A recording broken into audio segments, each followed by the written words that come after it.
Nasa China nga po kamakailan si James Harden at maraming nakakapansin na parang wala sa kondisyon ng kanyang katawan. Biro nga po ng iba ay tila nagkapalit sila ng katawan ni Luka Doncic.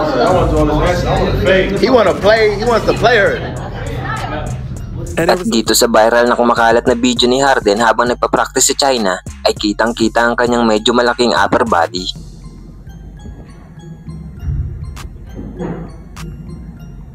Hindi nga lang po basketball ang ginawa ni Harden dito, kundi nag-try din ito ng nunchucks o tsako sa ating mga Pinoy. This way or this way?